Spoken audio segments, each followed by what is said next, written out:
This episode of the Dope Businesswomen segment is sponsored by Hot Thang Candles. Sis, listen. If you're anything like us and you love amazing, long-lasting, fragrant candles, you've got to try Hot Thang Candles today. Visit our girl over at hotthangcandles.com and use promo code HOTTHANG10 for 10% off your first order. Be sure to like and follow on Instagram, Facebook, and Twitter. Also, make sure to tell her that the girls at Do Better Sis Podcast sent you.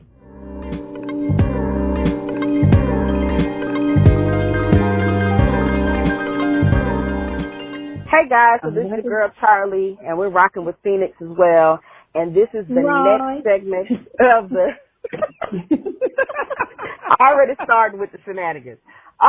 This is the next segment of the Dope Businesswomen, and we've got today's guest, which is Tanisha, Queen at Shelby Hall of In All Series-Ness. Welcome, Tanisha. Thank you. Hello, Charlie and Phoenix. All right, guys, so we had to, I heard about Tanisha at a Black Women 2020 panel event locally here in South Carolina, and when I heard what she did, I was like, I've got to jump on it. I've got to figure out how I can get in touch with her. And it just so happens, clearly somebody was running their mouth and told her about us too. And she was like, hey, I want to talk to you. And I was like, hey, okay. You see how the universe works? Yes. So she reached out, and like I said, we really want to talk to her, and I think that you guys are really going to love what she's doing. She's definitely dope in her own right. So let's get into it. So tell us a little bit about yourself.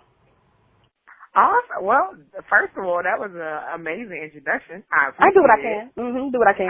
Yes. You know, I feel the same way. I do what I can. I'm a giver.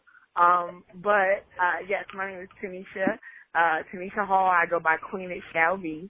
I am originally from Brooklyn, New York. I live in Columbia, South Carolina. Been here for 17, going on 18 years. Girl, you live now. Mm-hmm. Oh, yeah. Oh, no, I'm here. Yeah, I'm here. And I am a Black woman, wife, mom of 3. You could go ahead and put poet, unicorn, divorcee in there as well. And I began creating board games about 2 years, wanting to create board games 2 years ago. Prior to that, I was working in academia. I have always been working in some sort of support role, be it, administrative assistant, executive assistant, mostly office-based, but I've done everything from teaching children from 3 to 18 to coaching step teams to being a florist and event planner. I do a whole lot. With glitter. For real. Glitter. Oh, and glitter is my favorite color. Like, that's me all day. All day. Like, for real. I have a room dedicated to glitter. It's like where I have my, boxes of glitter places. I have paintings that I've made. I love art. I have a affirmation wall. I have, all that. Anything glitter. that has to do with glitter, all of it. Amen. Super dope. But, and I created a board game, so now I'm a board game developer, so that can be added to the list of all the amazing things that I do. Yes. Yes. So listen, let's talk about the board game. Go ahead, Charles. For real. So, I don't know if you guys are old enough. If you're listening to us, hopefully you are old enough to remember this dope-ass show called A Different World, and it was a spinoff of The Cosby Show. And it featured some dope characters, and if it didn't make you want to attend an HBCU, then you wasted your damn time. But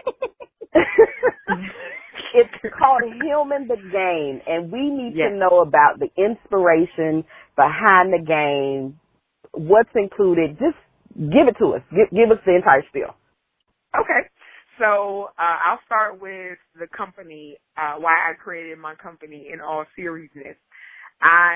Like I said, I was working in academia, working for someone else. I knew my time was short. I wasn't feeling the same way that I felt when I got the job. You know how when you get a job when you ain't had a job in a while, and you're like, oh my God, thank you. oh, yes, it's just amazing. You happy to go to work. You're like the best employee. And no matter if people, you know what I'm saying? Even when people don't rock with you, you're still like, hey, good morning, Carol. You know, you're like all that. And then one day you just be like, I'm sick of Carol's shit. And I don't want to be here no more. So, but you feel it coming. Yeah, coming. Yes, I feel it. So what I felt coming was not only the aggravation of Carol, whoever Carol is for whoever, but it was that if this company, if this business lets me go and I leave, what do I have to show for it? And I knew I would. And I got Say it one more time. Say it one more time. If you leave. And I knew that if I left, if they told me I had to leave, I wouldn't have anything to show for it at all. So after that, it was like really, really, it was stressful. I will say this. It wasn't like no magical, oh, I decided to quit my job and then everything was awesome. No, I hated everything for a while. I really had to struggle out of or through depression, still working on that. And I just said, you know what? I want to play a game. I used to love playing board games. I grew up as an only child, so I had to, like, entertain myself a lot. Mm-hmm. And I always played board games growing up. So I picked up the game of life, and I was like, oh, this is fun. And I had a couple people over at the house, and I was like, oh, this is cool, you know. And then I was like, you know how you too woke to enjoy stuff? Did that ever happen? Okay. I just wanted to make sure I was among friends. I need to know where my vibe at. So, yes, like mine. I was like, so I'm playing the game of life, and I'm like, yeah, this game is cool, but it feels very white. I wish I had something that I could see me in. And then, you know, my husband and some friends and family started talking about the shows we used to watch. And I was, you know, 80s baby, which means I was in front of the TV and ready to take off the streets. Like, for real. So I was like, I remember all these shows, and then we just started going and talking, oh, what if there was a board game for da-da-da-da-da? And you know how you have conversations with people, and it goes from, oh, that would be great, and then something clicks, and you're like, nah, I'm really about to do this shit. Like, y'all laughing. Like, I'm about to do it. And they're like, oh, yeah. And then, oh, we know Queen. Queen's always coming up with something because I really do know how to do a lot because I get bored. But I said, no, I'm going to make a board game. So some people were like, yo, that's dope. Got your back. Some people were like, oh, okay, let me know how that works out. But I stayed with it. I took some materials I have 3 kids. I took some materials from their old projects. So I had some foam board, construction paper, and a Sharpie and some glue. And I literally, like, went to work. And I said, I'm going to make a board game. I thought about the first game I could do. I said, well, now the Cosby Show is, you know, that's touchy because of Cosby and stuff. But the next one up, and this is just like for real, this is the exact scheme of thought that I went through. I was like, okay, that's touchy. I'm going to go ahead with a different world. I love a different world. Who doesn't love the episodes? Who doesn't know the episode? Baby, please. Like, who doesn't? You know what I'm saying?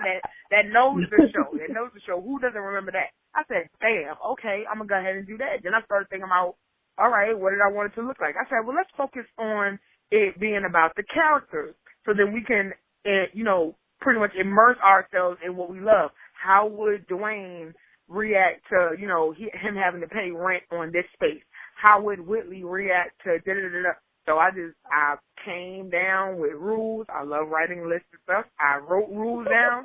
Next thing you know, I started researching for real. How do you make a board game? Then there were these 2 brothers out of Chicago that had made the Martin Trivia game.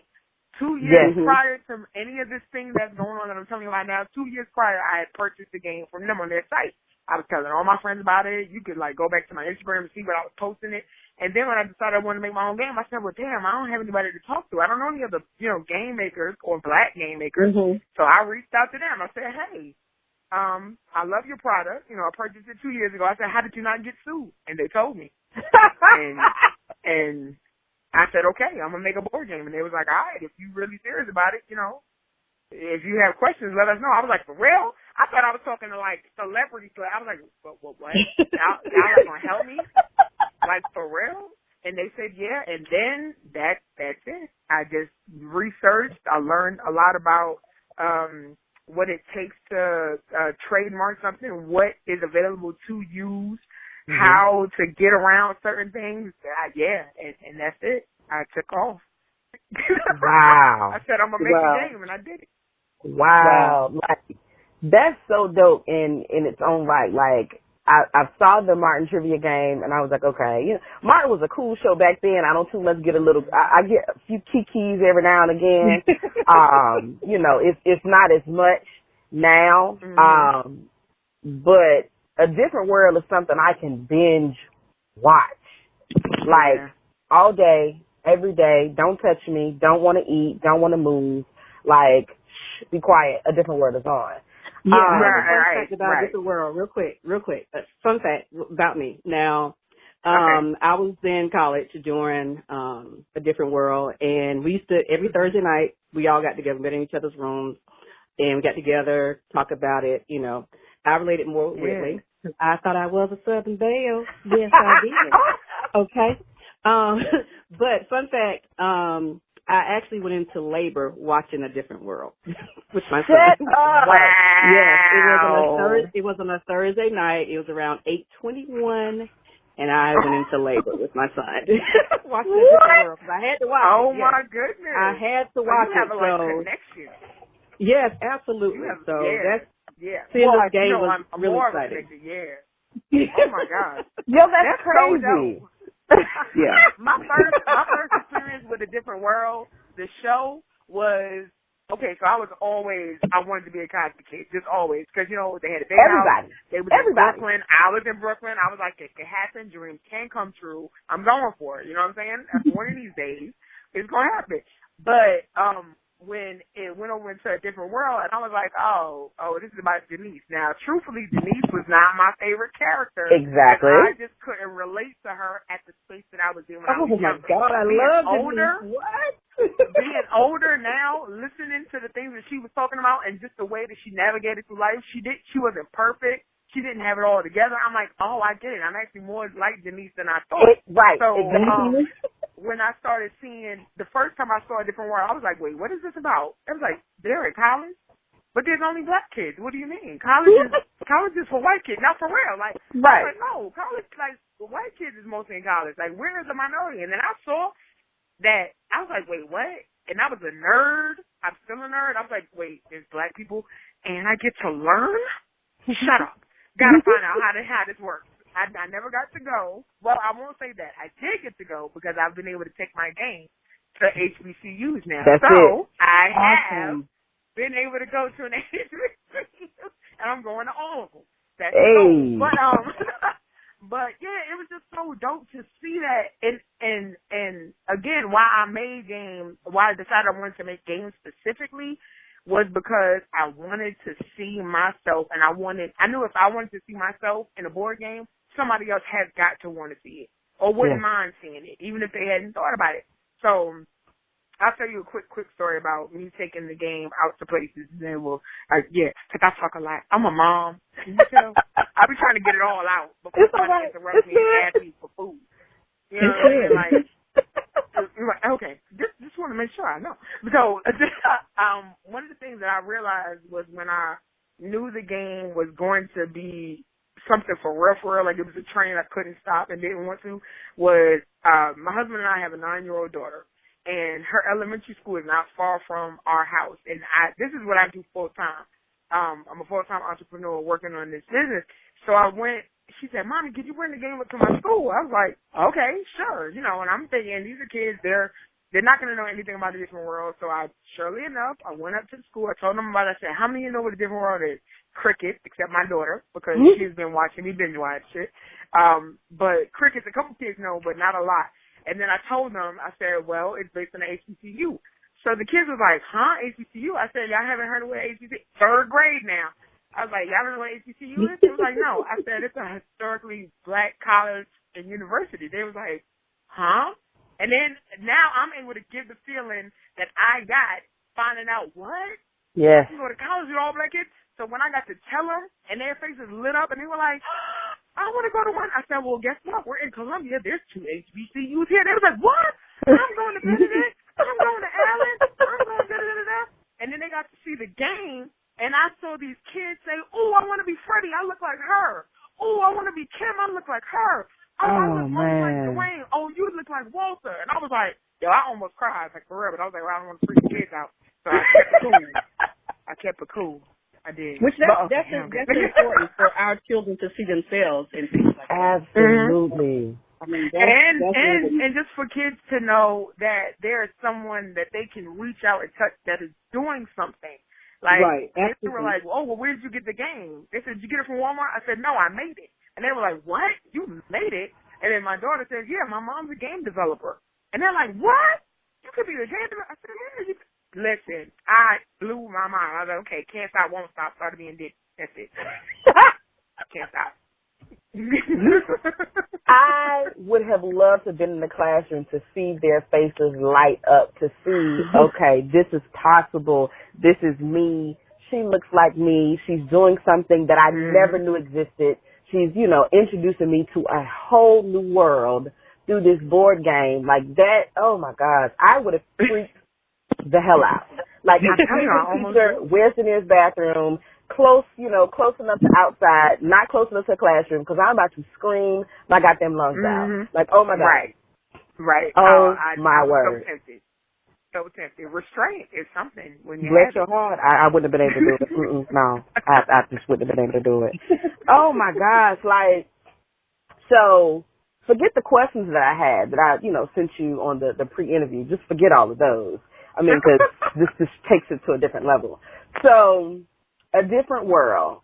Who's your, I know we talked about, kind of identifying with Denise now, and I think now everybody knows that Denise was pretty much woke. We just didn't appreciate it then, because it was like, whoa, what was that? Y'all didn't appreciate Denise. Well, again, I wasn't in college. Although, that was on Cosby Show, though.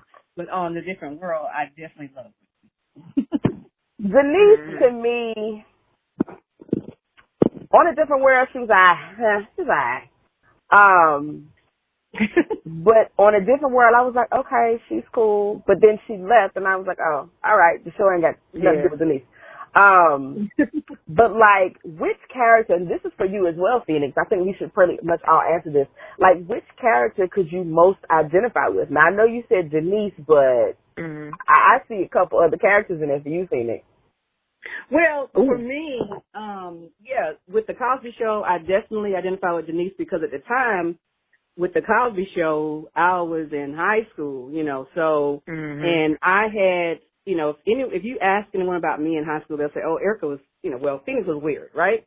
She was weird. And the reason why is because I had my own style. Shout out to the weird kid. That's why, I was, I had my own style. So, like, with the crazy makeup Denise would wear, I would wear that. I would do my makeup that way. With the clothes, I had my very own style. I was, loved print, so I wore a lot of lace, wore a lot of purple. And then here comes Denise, and she had her very own style, and I could relate to that. Now when it came down to her, academically, I couldn't relate to that because I was a smart student, and I thought that was important. But with A Different World, I don't know. I love Whitley because there were also some things that I could not relate to, and Whitley could not relate to the everyday person, who didn't have a silver spoon in their mouth, and I could relate to that in the sense that people that were not like me, I couldn't relate to them. So it wasn't so much as the economic, part of Whitley, the rich girl, not that part. It's just that, there are certain things I couldn't relate to. So, Whitley was my girl. Yeah, I can see it. I can see it. Whitley, I loved Whitley. But I can't, especially now, I can't put myself into just one character, especially knowing just what it is to be a woman. And I think all of the characters had a lot of crossover traits that maybe just didn't align at the same time. So I feel like in spaces, for me, when it comes to how I want to be loved, like in a relationship, I'm Whitley all day, attention. Absolutely. Like I'm not fucking joking. I'm saying, look at me right now. Like right now. Like, but in terms of that quick wit, I'm Jaleesa. In terms of being responsible, I can see that. That's what I was thinking. Yeah. In terms of being responsible, I'm Kim. And in terms of wanting to know what's really out there, what's beyond the surface, I'm Freddie.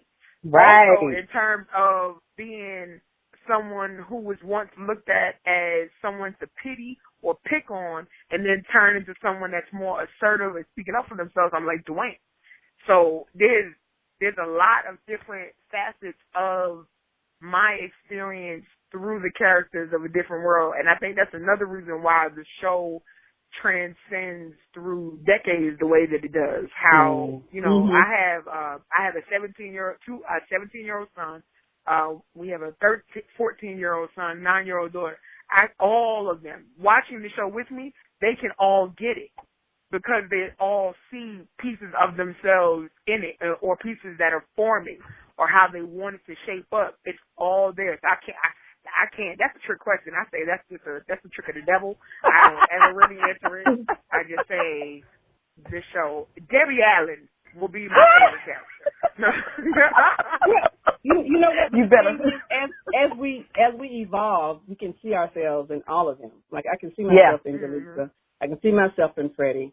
I can see myself in Kim. And now, Charlie, what about you? During that time period, who did you relate to? Golly. So I would have to say Walter, Freddie, and Kim. Now, I can see Kim. Kim was my absolute favorite character. Okay, not because of academia, absolutely not. But Kim was my favorite character because Kim was beautiful, but not many people saw it. Yes. You know, Kim was that black girl that wouldn't get invited to the parties. You know, they would, I don't know. You know, she was the bigger girl of the crew. But Kim had her shit together, okay? And I always identified with Kim. Kim was the wild side. I appreciate it. She did. Right. She did. And I liked how Kim, stood in her truth. I liked how, Kim went for what it is Kim wanted. She set a goal and she worked hard to get it. And I really admired that about Kim. Now, Freddie, Jesus, Freddie tapped into that weird side of me that's like really kooky. I'm a little goofy at times. But Freddie was all about the power. Freddie was like, listen, I'm a black queen. Don't bring your ass over here with that foolishness. I'm a stop like that to me. Black power, all of that. That was me. And that's what I identified with Freddie. Now, Walter didn't give a damn. Okay? Right. Walter didn't care. Fool. Exactly. And that to me spoke to who I am, or, even right now. Walter's crazy. Walter's about getting the churn together, and that's what I do. Walter is there to give, a listening ear and sound advice, but he makes it sound crazy when he gives it to you, like he's making a joke about it. Because a spoonful of sugar makes the medicine go down. That's what they say. Yeah, that's what they say. I'm telling you. Well, you know what, y'all? Let's not forget about Lena now. Let's not forget about Lena. Ooh, because I think that Lena was the antithesis of Whitley. She was the balance of Whitley.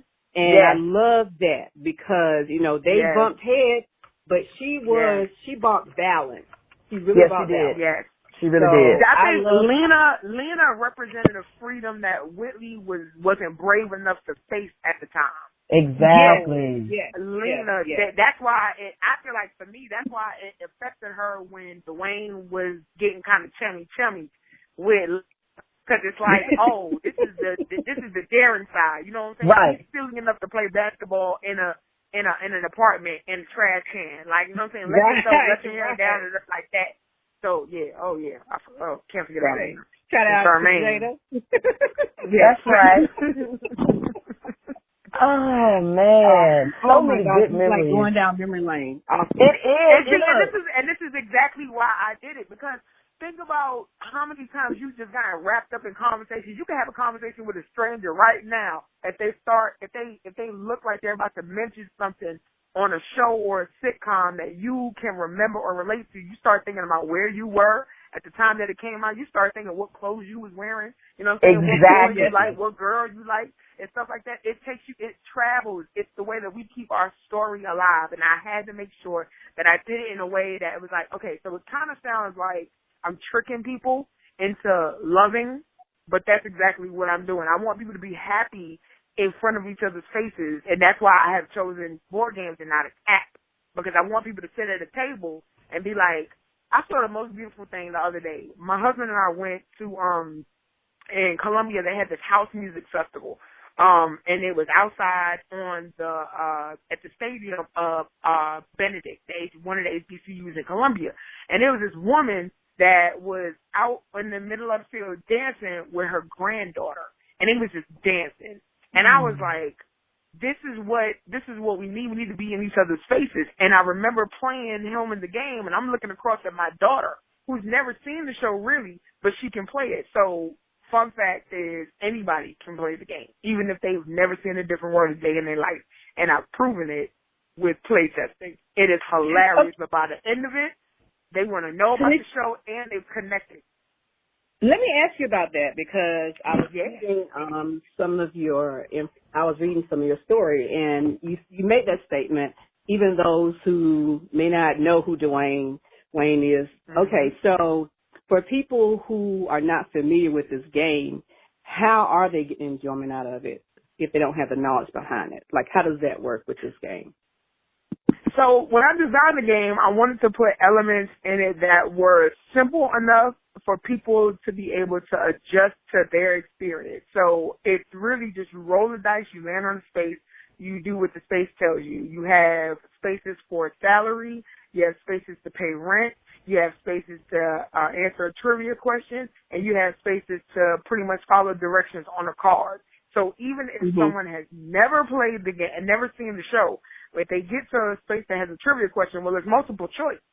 Guess. That's what you do in your everyday anyway. Yeah, that's you don't true. always know if your coffee is going to taste the exact way you want it. Get, okay, I guess it'll work.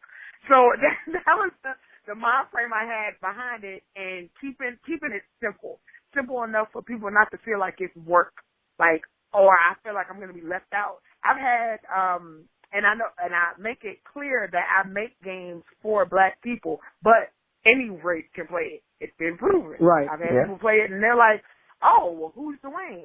Okay. And then when people that know the show are playing it, when people that don't know the show, they're like, no. You see, you got to wait till you get to the wedding where Willie's mother says, and they're like, huh?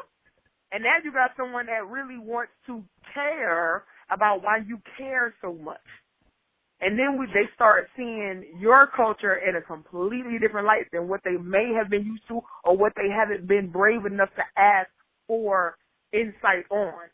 So it's not even about, oh, I'm just doing it for us, no outsiders allowed. It's like, nah, if you're going to be here, you just know this is for us, but it's peace.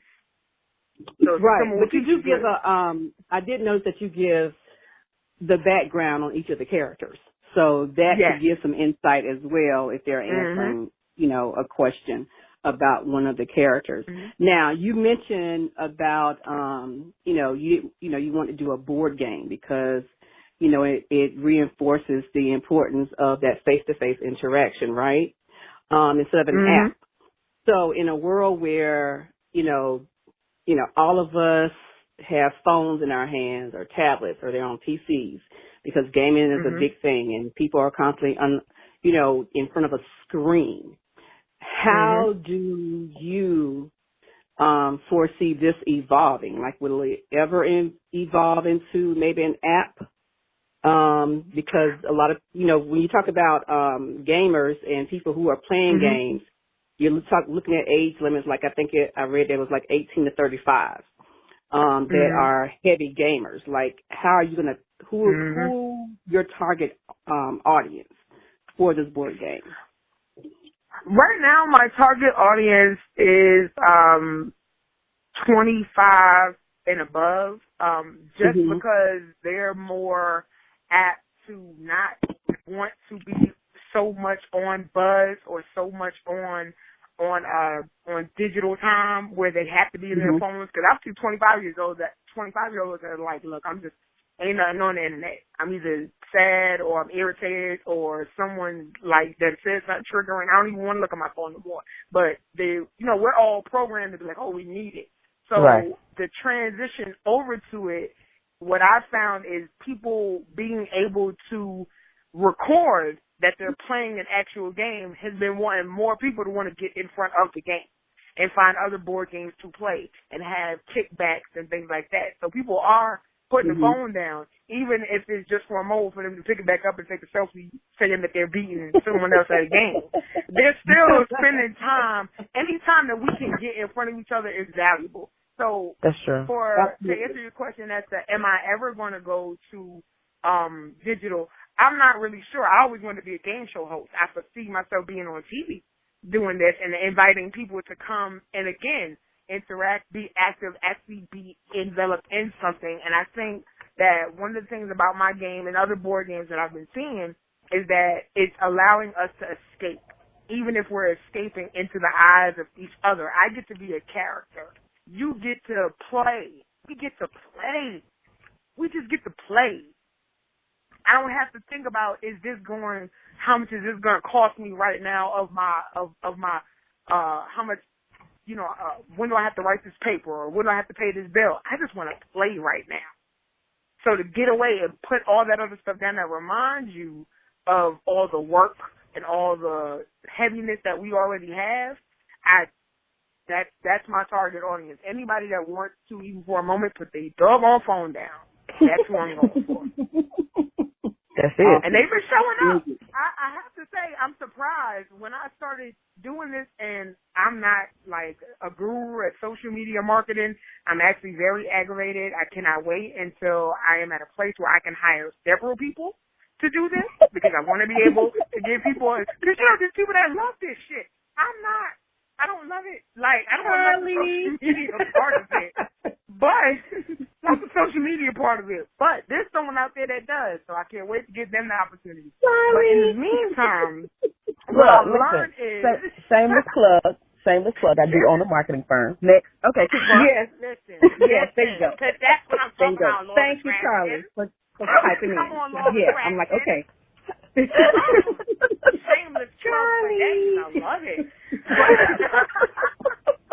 So, and you see how that works? Like, it's just, it doesn't make sense for me to completely dismiss the importance of just being able to sit at a table. We want to sit at the table. There's a game you can play on it. Mhm. Absolutely. That's I like that. That's it. Oh my God. Awesome. Hilarious. Guys, I feel like it's and I had to throw it out there because, I know that with, digital is definitely, growing exponentially is growing. When you look at where we came from and where we are now, I mean, it's huge. So getting, people to sit down, and on those screens that's, and that's the business that I work in, that's, I talk to people daily, whose phones and their screens are extremely important to them. So, that's something that I wanted to know about this board game because my question was, okay, how are you going to get people actually to sit down, and what your motivation is? And I appreciate your motivation, but I also know that I don't know. I can't say that, what your thought process is as far as the profit side of it, because in a lot of cases, being an entrepreneur, you want to be self-sustaining as well. Right. How do you push that as far as the profit portion of it, and your expectations for those who are listening who may have ideas on starting something or who may have been sitting around having conversations with other people and it's something that's important to them, but they also want to be able to sustain their livelihood or exceed what, how they're living now. Let's talk about that portion of it as well, because we don't want to negate that. Yes. To answer your question first with a quote, I have never worked as much in my life as I had working for myself. Mm-hmm. Never. That's good. The most demanding job I have ever had, because it is all on me to get up, absolutely, literally, and show up. And for that, one of the most important things that I say you need to have, in my experience and the experience of other entrepreneurs that I see, is find a team, find a tribe, and be honest, period. If you are scared, say you are scared, because you do not know who may also be scared or who may be able to help lift you from that fear and show you, who can be there to turn the lights on. They might not be able to, buy the house, but they can flick the switch on for you, They could be like, hey, look, it's okay. This is what's on the other side of that. Because it gets heavy and it gets dark when it's all on you, and you do have to think about profit, and you're doing something that you love, and you don't want to charge too much. You don't want to, fear the hype or fall into the hype. One of the hype that I've had a challenge with is black people don't support. You're going to make a game that is black as fuck, and no one's going to come out because black people don't support. You'd be better off if you make it and you sell it and you give the idea to somebody else. And you have to be able to go to a unit when you can't fully believe yourself in the mirror, when you say, nah, it's going to be okay. You have to be able to go to somebody else and know that they're going to tell you the truth because they see you bigger than you see you. That's it. You have to have that. You have got to have that. For me, my husband is like rock central. He's been like, your name Queen, ain't it? Like simple shit. Like, Queen, right? Yes. Hello. Yes. Like, husband. Yes. He's like, this is what you asked for, right? Said, come on, let's go. And you know what I'm saying? It's not someone that has to be so profound and use all the big, prestigious words. Is it? Your name Queen, ain't it? Sometimes you need somebody to be like, your name Phoenix, right? Rise up, let's go. That's it. So, that, right. So that has been important, and also knowing how to differentiate someone else's reality for what they would do if they were in your place from what your reality is. And that's why it's important to be honest, because a lot of people in being an entrepreneur will immediately impose their fears on you because they're not at the place. Not saying they can't do it. They're not there yet. And you can't make them go. So you have to be able to know this person loves me, but they're not here yet. And I can't go cancel culture is not, I don't rock with that because you don't know what that person is there for. So to just cancel them out before you even get in the actual lesson is stupid. And that just keeps us in a hole. So to be honest about it and know your worth and then charge double, that's true. And it's not charging double because you're being cocky. It's charging double because you have expenses. And expenses are for real. So my best advice for anyone, including myself, because I have to remind myself daily, is do not be afraid to say, this is how much it costs, and not ask anyone to pay for it. Tell them this is how much it costs, or this is how much I need, or this is how much I have, or whatever it is. Speak up, be honest. When you're scared, go to someone who is less scared, and they will help you. Okay, let me ask you this question with that being said, because I noticed that you have 3 different board games, I think it was, that I saw. 3 different versions of the same game. Yep. 3 different versions, the same game. So let's talk about the differences between the 3, because, of course, with the differences, it drives the prices as well. And when you're looking at, because I have to be honest, and we, do that as Sis Podcast, all about being real. So when you talk about a standard board game, why should an individual go out and get the Hillman Game, which is I think the standard is at $40, as opposed to going to get a Monopoly game where they can pay, anywhere from $2, depending on where they go, to, it goes all the way up. I think a Monopoly game, it was like $299. But depending on just like a standard game, they just want to play a board game. Like why should they pick Hillman over a Monopoly game? A black family. Let's go to black family. Okay. So to be, since we're doing real, the I don't want to say it's the not polite response, but just a real response. Oh no, just be real. We all about being real on here. You can't get it nowhere else. Where else you gonna get it? Where else are you going to get a game from someone who literally thought of your culture, not your wallet, who thought of your culture enough to say that this is important enough to be made with you in mind? Monopoly wasn't made for y'all. At all. You know what? I love that. I love that. That was a very good answer. I love that. I love that answer. I love that answer. Price. As opposed to saying, "Oh, just because it's a black game." So that's very good. I love that. Yeah, no, it's not. No, not because it was black. Nah, like, nah. No.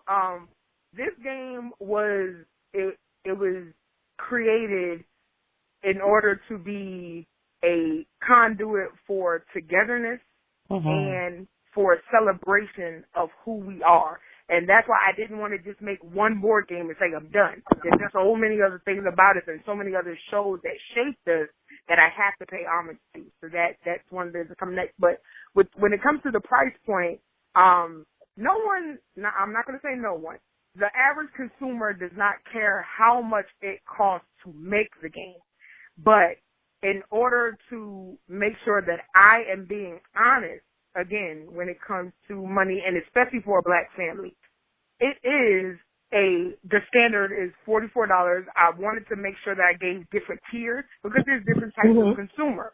The $44 game, it's a large mat, but it's a mat that can be traveled with. So instead of one family just saying, oh, this is my game, it's only mine, I made it so that it's easier to travel so that other people can, when they see it, if you take it over to someone's house, how much was it? $44?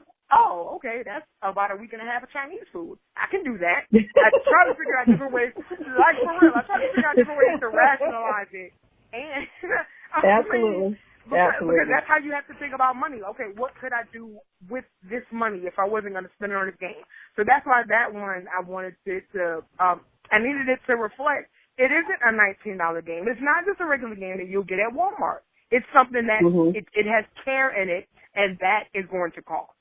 And you want something that, you paid $44 for a game, you're going to know where every piece is at. Amen. Absolutely.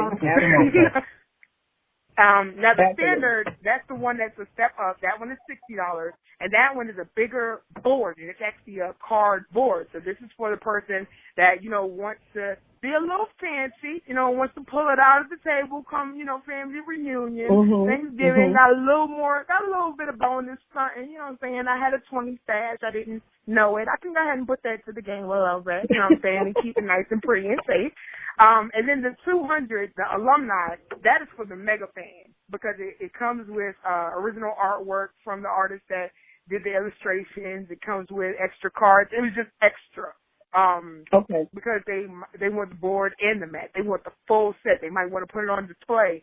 And I got some other goodies in it. I don't want to give it all away, but it has surprises that come with it. But I definitely had to make sure that it was going to be something that was of value, and I did not myself, at this point right now, as an entrepreneur with not a whole lot of money, I was able to purchase a game of someone else's. It was a $55 game, and I'm happy that I did it because now I got it, and it's like, okay, it's mine now, and it was made for someone that cares. I mean, I'm a softy like that.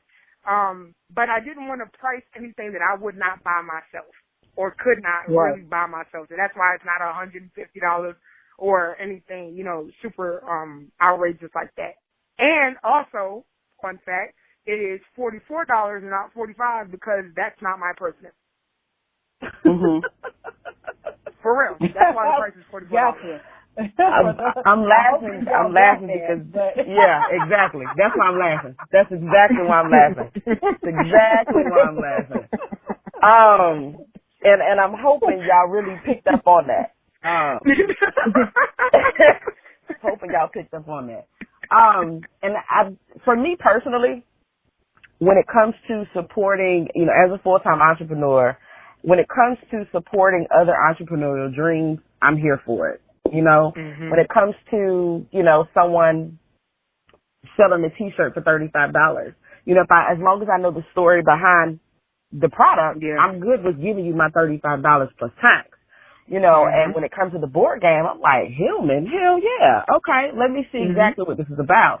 And I looked at the different price points and I was like, okay, $44, that's cool. I mean, not only is it cool, I understand the story behind it. I read the article, that you did for Black Women 2020.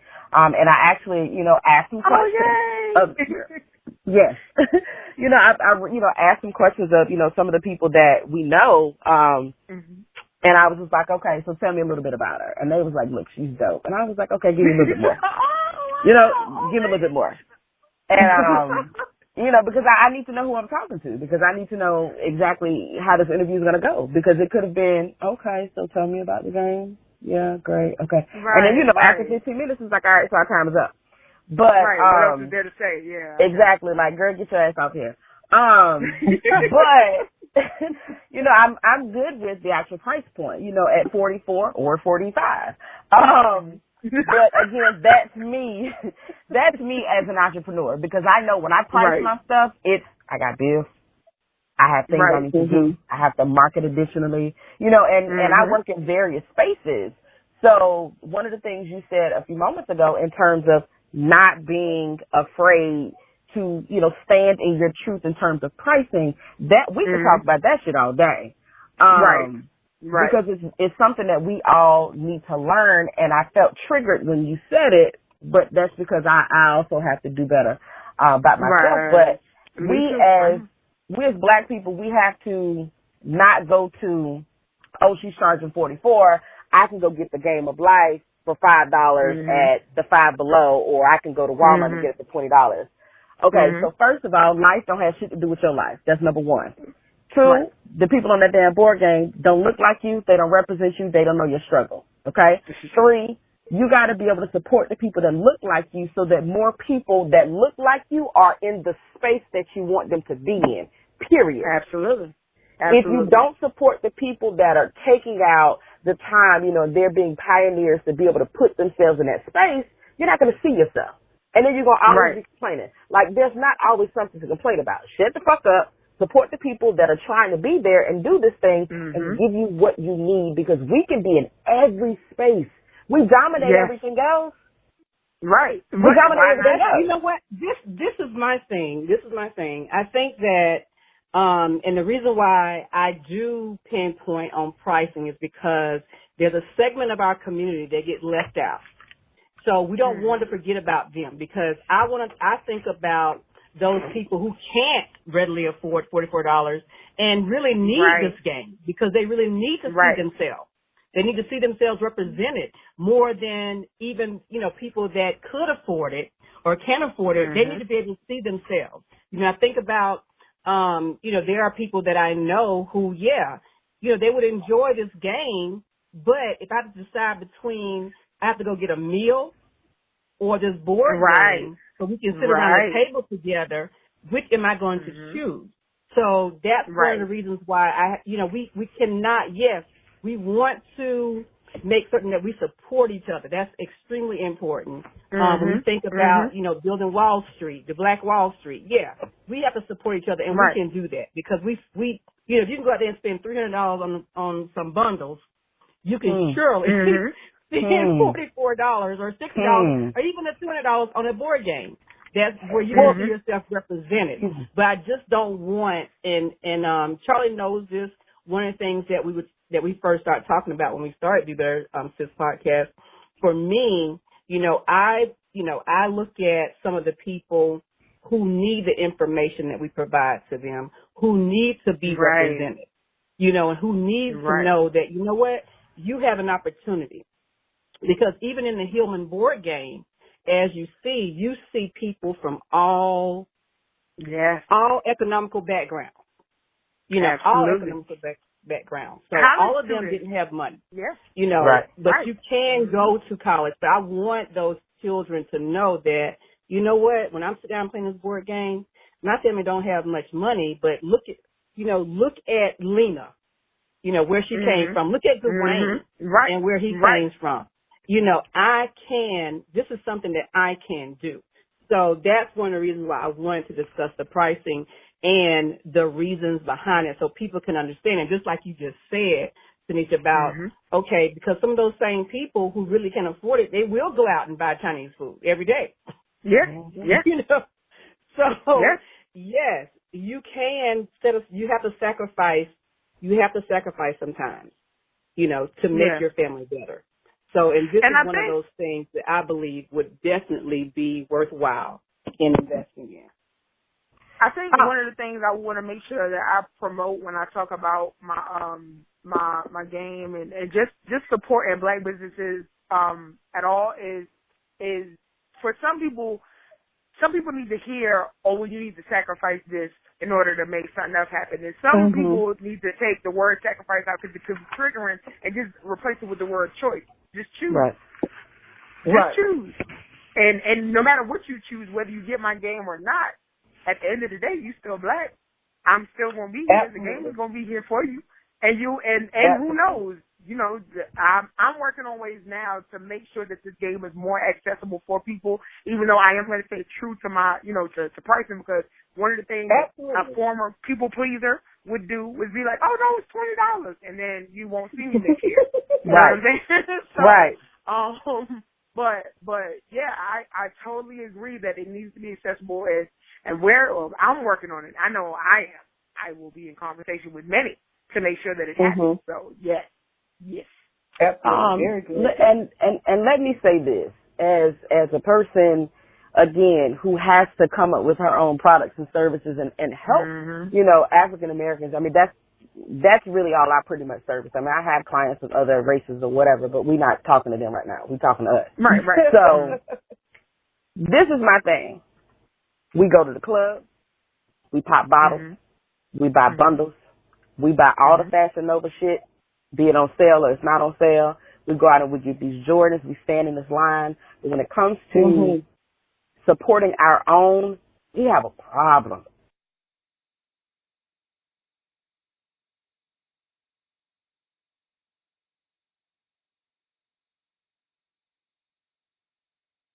All right. So, again, I'm not talking to you if you're the person that goes out and supports regardless of price point, right? I'm talking to the ones who always have something to say about something that they really shouldn't even take issue with. You know, here it is. You have someone that looks like you, all right, that's introducing us to a space and introducing a space to us through us.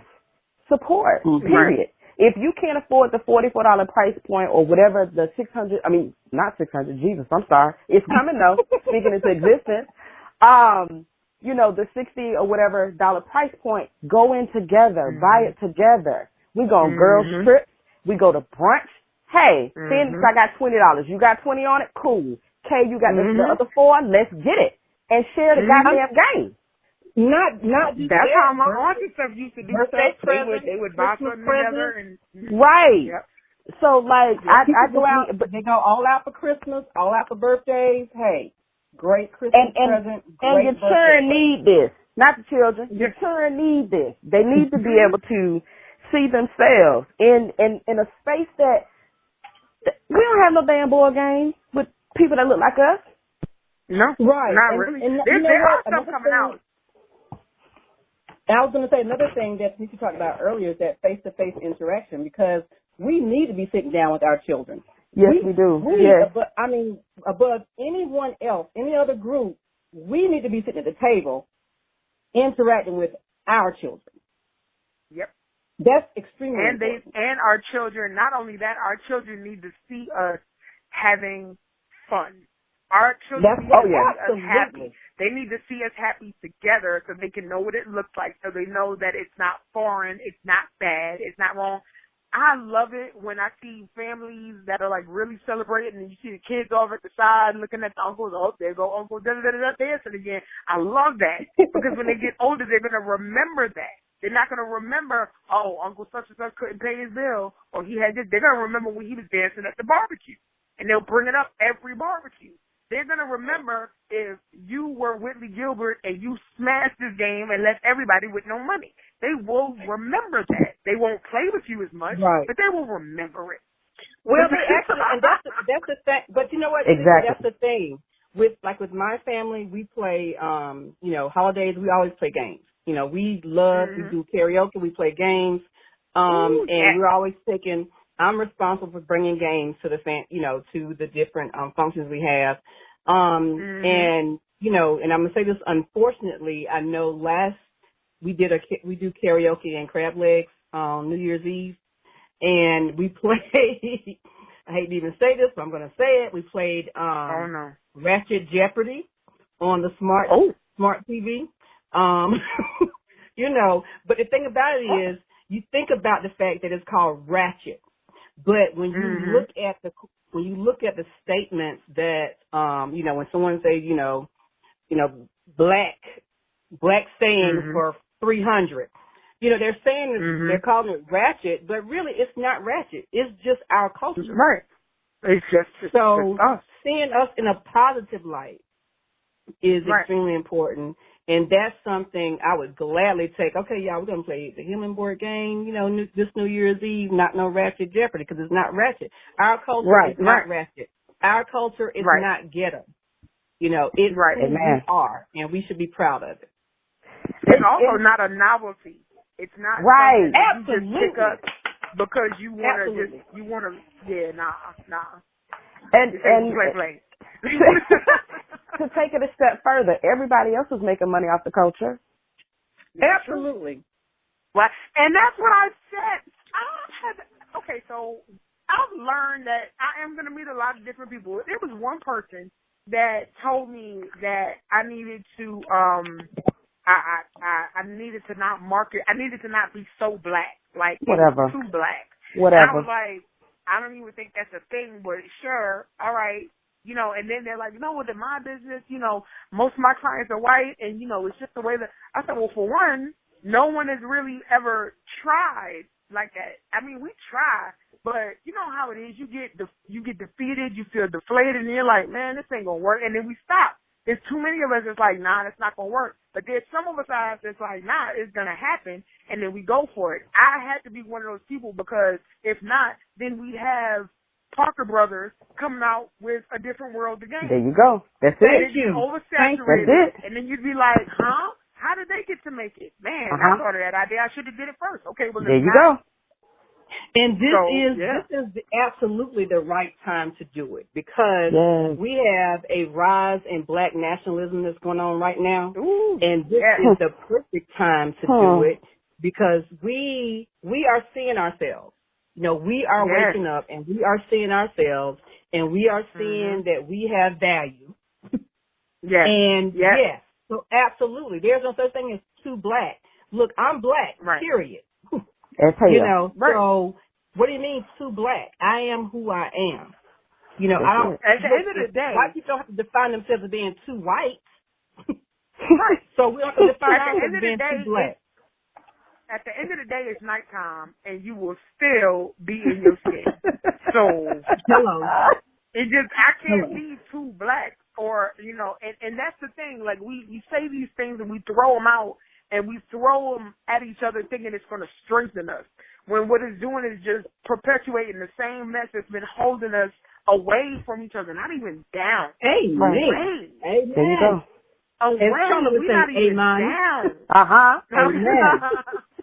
We are just away. Like, so, it's the whole thing was just important to do. And when I decided to do it and I really went for it, and, sometimes you got to create something that you can't stop.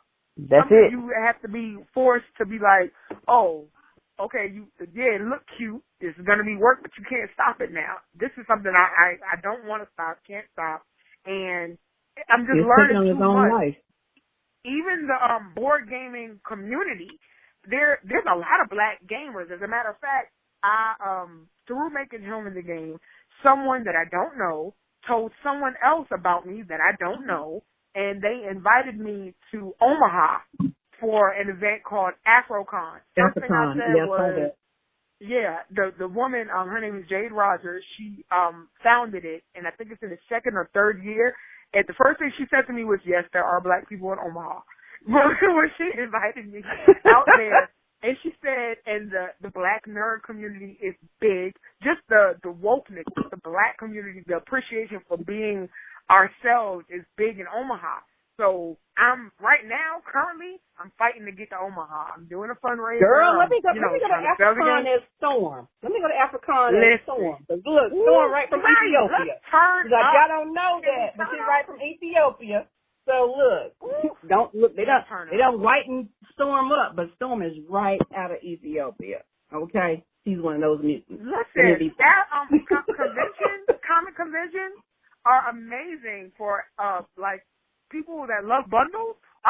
Go to a convention. You can do anything with your hair. Just, slap on a whole new outfit and get a new lace front, and it's the bee's knees. I'm telling you, I can be a different woman every hour in the hour. I'm just saying. I just had to throw it out there because that's one of my things I want to go to. I love AfroCon because I always if I can go to Comic-Con, I can be Storm. Yeah, that would be exciting. Mm-hmm. Yeah.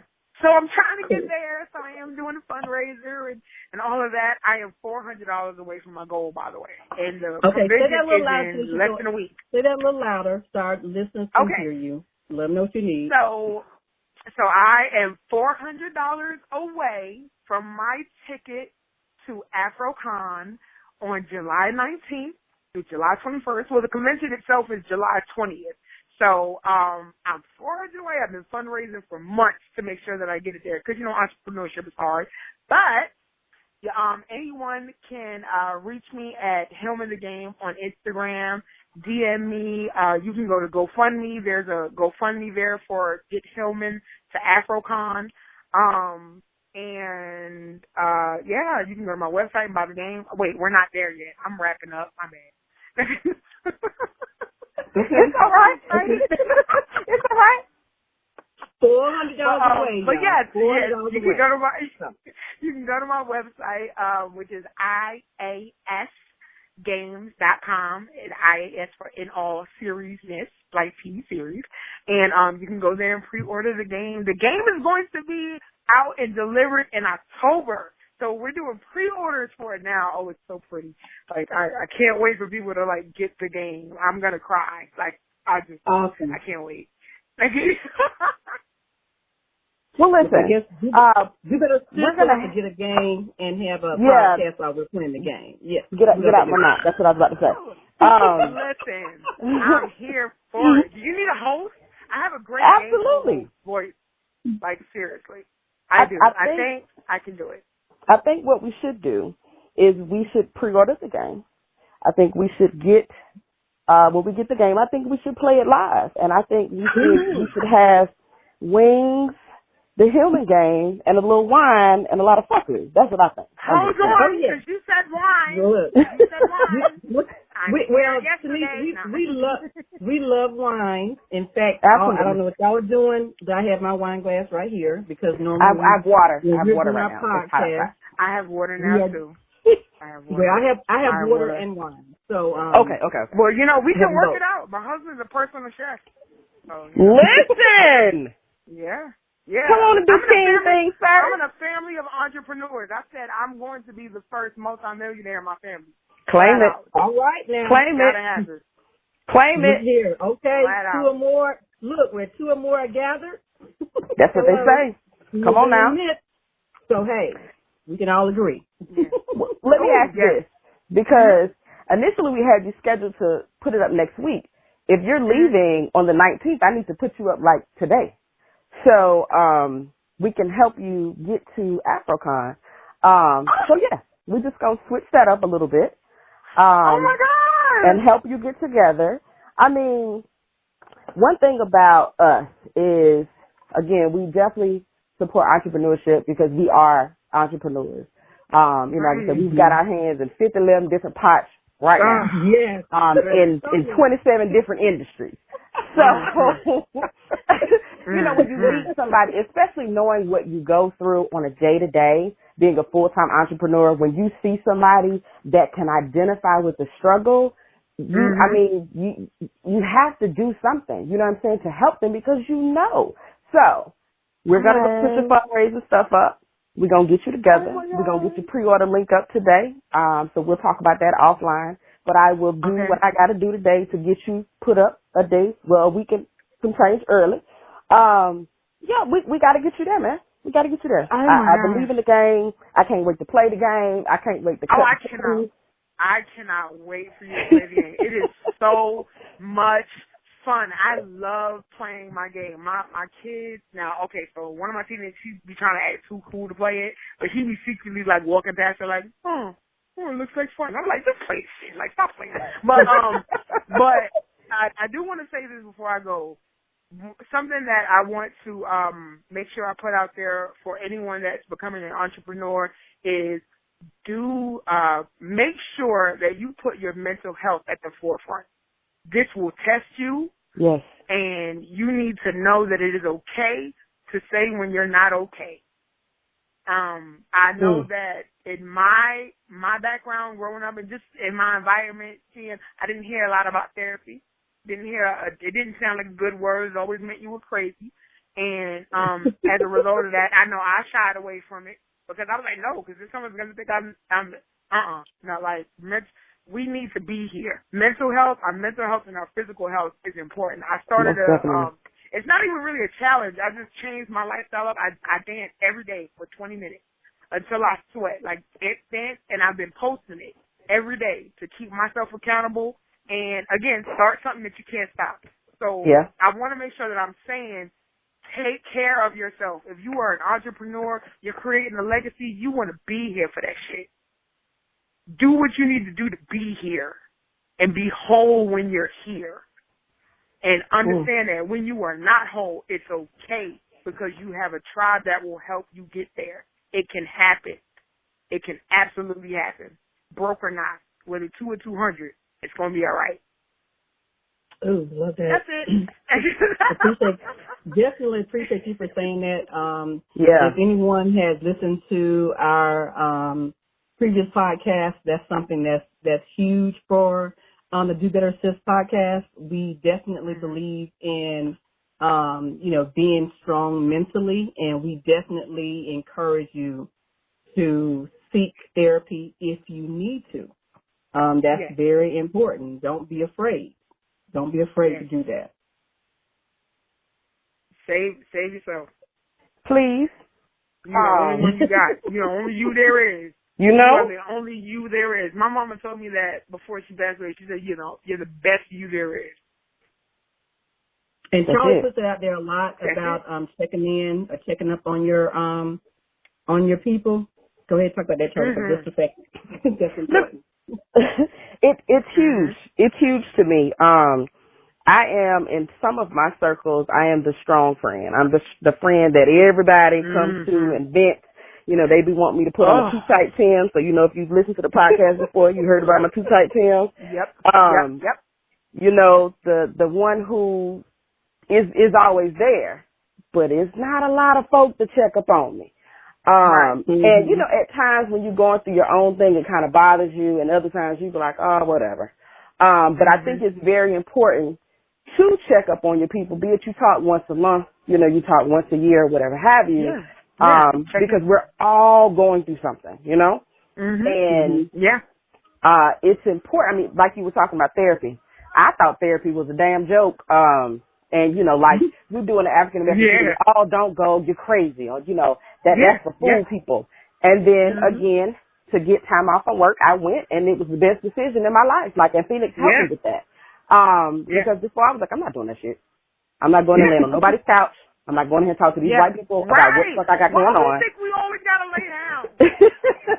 We always okay, which is the one I need to lay down on? No, yeah. sit down. Look, and I purposely walked in and was like, I'm not laying on that couch. You want me to sit here? This single chair with the arm? That's the one I'll sit in. Yeah, I'm good. But I see why you have to lay down, because that shit, it weighs on you. And as you're getting all of this muck off of your soul, you need to take a nap. So you might lie down when you get in the therapist's office. But that's the conversation for 2 more days that we don't have time for right now. But again, I say, check on your people. Listen, you got to schedule a text message. You got to send an email. You got to, first of all, you have to know your friends, right? And you have to be in tune with your friends. Now, Phoenix got me all the way together because she let me know I'm really not in tune with her, because she be lying when she tell me she okay. But that, again, that's another conversation for another time. So I'm working on that. Tanisha, I'm just really good. I'm usually that strong person that everyone reaches out to. That I'm not the one that reaches out to anyone. And Charlotte was like, what? Wait, what? Listen. Ain't it something when your friend that you've been helping cuss you out for not asking for help? Listen. Okay, I won't even do that. I won't even do that. I just like, okay. But you know what it is? I'll be like, you good? Yeah, I'm good. Oh, okay. Look, okay. You're like, no, I'm good. I got something to eat. I'm good. I'm going to the gym, working out. I'm squatting it out. Everything's okay. I'm good. And then you find out months later the hope really wasn't good. And now you know, punch in the trachea. But then you have to remember she's good now. So you don't want to injure her, you know? You don't want to trigger. Because you don't want to bring her back up because she's good now. Exactly. Yeah, I got you. Exactly. I'm still that friend. I mean, you've got other friends to where you know they're really not okay. Right? Yeah. So every now and again, you got to pull up on them. And don't be afraid to pull up on your people. Now, don't pull up on me because I don't do the pop-ups at my house. But it's okay to call me. Right. What you got to say? The reason why I say that is because you find that a lot of entrepreneurs, they seem to be extremely strong people. And those are the people that are, a lot of times, you know, they're looked over. You know, there's nothing wrong with them. You know, they're strong. They're doing the thing. You know, they're doing it. And a lot of times they get, you know, people look over them. Like, they don't need me or they don't need any help. They're good. But a lot of times those are the main people that are going through, you know. So you have to look, because I always tell people, you know, lead is strong, but even lead crumbles. Okay? Yeah. So that's something that's important, especially I believe that entrepreneurs are important, especially to our community, because guess what? There comes job creation. Tanisha talked about that earlier. Yeah. Like she's going to need a team. She's going to need a team to do certain things for her. Dreams. So there's job creation. And that's what, and honestly, that's part of the reason for, you know, the game of Monopoly. You know, it talks about taxation and job creation. Yep. So that's part of the reason behind that particular game. But, I mean, it's important that these people who have that dream and manifest that dream, they're feeding into our community. So we have to feed into them as well. You have to feed right back into them. Otherwise, they right. disappear, and then you come up with the cliche, what happened to that thing he was doing? Why you stop? Exactly. Yeah. And you're looking at them like, did you buy a game? Okay, that's why. But you know what? I also think, just kind of going back to what Phoenix said a few minutes ago, I think also with the entrepreneurial community, it's not many people out there that can identify what we're going through. Right. Mm-hmm. And that's been me in my circle. I don't have a lot of entrepreneur friends. Yeah. So it's like, do I really want to tell this person that works 9 to 5 what I'm going through because they can identify? And your mental health as an entrepreneur is probably at its weakest. Yeah. So to have somebody say, oh, well, you just overacting. Or like, I don't want to hear that because you're going to mess around and you're going to get your feelings hurt. So what I do is I just say to myself, but yes. We're going to get it together, Jesus. And like you said, a team, very important. Because you know who your tribe is. That part. Yep. Well, we appreciate you, Tanisha. I love what you're doing. I love this entire concept, and I'm definitely happy to see us represented in all aspects of life. I mean, hey, we just like this whole thing going with Ariel, the Little Mermaid. Yeah. You know, my God. You know, we always see the Caucasians represented, and once you represent yourself, then it's a problem. But you know what's a problem for them? It's not a problem for us because we need to be represented. For them. Yep. Yeah. Yeah. So awesome. Thank you. Well, I'm so happy to be on the show. I know I'm extra chatty. I'm just nervous. People don't like to think that I'm nervous because I talk to you all the time. I'm like always on edge because when you're an entrepreneur, any move you make can change your life. So, I try to be cautious of that. But thank you. I had a great time on the call. Amazing. And when y'all get the game, I'll be happy to come host and be there when y'all unbox it. But listen, because I just want everyone to just have that time to smile and look at me like, yo, that's me right there. That's me. And I mean, people playing the game in their homes, look at the game like, yo, this is me right here. That's what's up. Love it. All right. Charlie, you still there? Yep, thought I was talking and was talking to myself. Okay, I thought he must be on mute. He got to be on one mute. last question. Okay. Busy, trying to do 50, 11 things at one time. So one last question. For anyone who wants to get in touch with you, who wants to learn more about the In All Series-Ness and the Hillman board game, or just about you as an entrepreneur, where can they find you on social media, and what's your website address? My website address is iasgames.com. That's IAS for In All Series-Ness. I can be emailed at inallseriesness@gmail.com. I can be found on Facebook, Instagram, and Twitter at In All Series-Ness, and on Instagram, Hillman the Game. That's the page just for the game.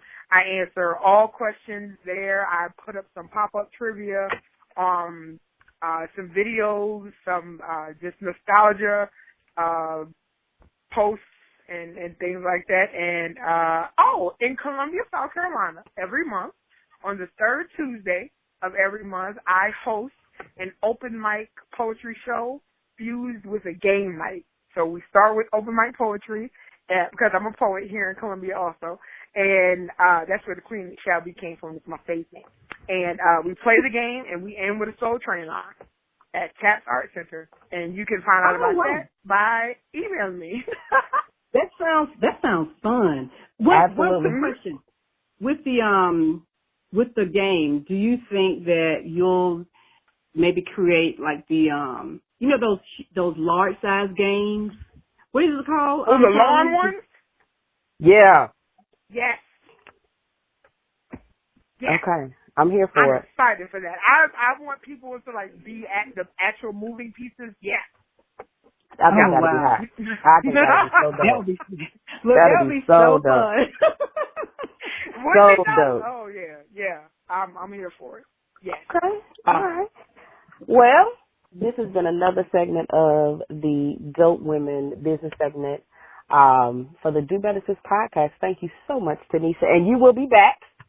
Yes. I'd love. You'll be back. So I've already let you know that you're gonna be back. We just have to get our scheduling together. So you guys go out and support the game. Like I said, definitely help her so she can get to AfroCon next week? Week after next? Yeah.